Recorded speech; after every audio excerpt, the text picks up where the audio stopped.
Hi, my name is Ken Boss. I'm the Vice President of Sales and Marketing with J.N. White. I want to talk today a little bit about backlighting and the different backlighting options we have when it comes to user interface panels. I'm going to go way back with this one and talk about fiber optics. Fiber optics have been used for many years in this type of application. It's unique in that fiber strands will carry light and carry light very efficiently. I like to talk about it as a straw where light comes in one end and goes out the other. It provides high level of intensity, very nice even light with a very low power source. In this particular case, you can get away with just one LED. The downside to fiber optics, at least in this old method, is what you see right here, and it's the fiber optic strands. When you bunch all these fiber optics together, they can be thick and bulky. Many of our customers don't want to use this type of design with their products or this type of component in their product because of that bulk. As the industry gets more miniaturized, we're looking to do thin profiles, as thin as possible. And this type of backlighting, while efficient, beautiful, and a low power source, really doesn't work that well when it comes to bulk. So what's next? The fiber optic industry has gotten much more progressed than when we used to use this type of product. And they've come up with what's called a flat clad fiber.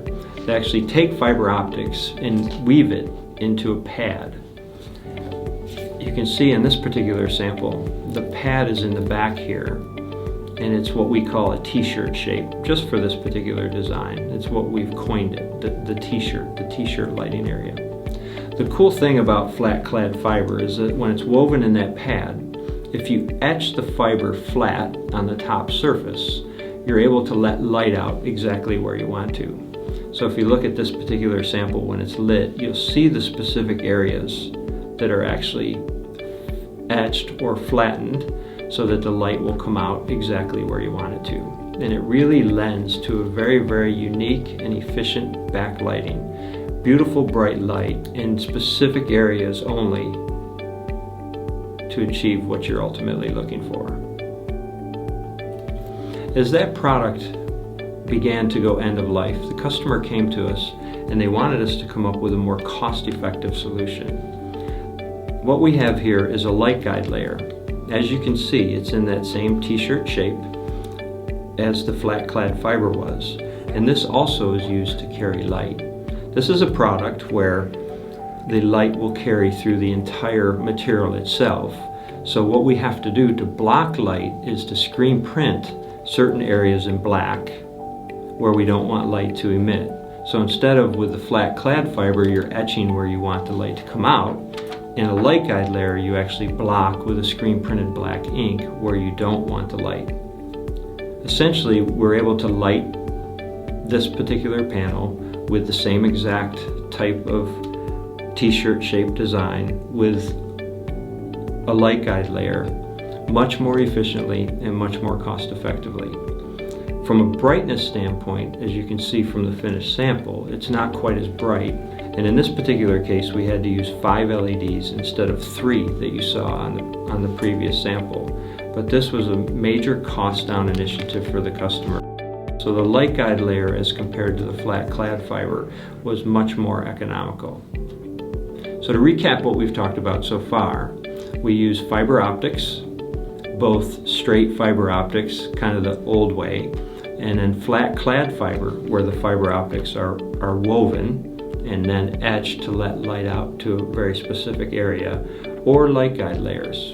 It's a film that carries light throughout the entire layer, which we then block with screen printing. Light guide layers tend to need more LEDs than flat clad fiber, but in the end, they are way more cost effective and used very commonly throughout our industry right now. One of the most common ways to backlight in today's design and development that J.N. White is utilizing is with side-firing LEDs. This is a thin, flexible printed circuit board, 0.4 millimeter thick. With a printed circuit board, we can do so much more than we can with a screen printed silver circuit. In this particular case, the side-firing LEDs located on either side of the button pads are a 90-degree right angle that actually shoot light into the button area. So every one of these buttons is backlit around the perimeter, and with all of these LEDs, we're able to do it quite efficiently.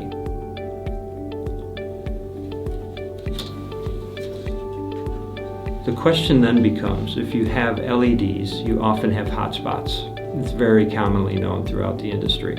So what does J&M White do in their designs to avoid or eliminate hot spots and smooth the light? What we use is a custom molded silicone rubber layer. So this silicone rubber layer is made out of translucent white silicone. It's molded specific to the customer's application. In this particular case, it was spray painted black, and then these symbols that are going to be backlit are etched out of the black.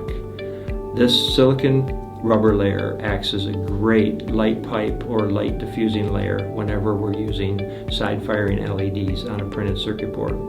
The other unique thing we can do with the silicone rubber layer is we can mold custom features into the back of it. And what that does is allows us to incorporate force actuators over top of the metal domes for enhanced tactile feedback.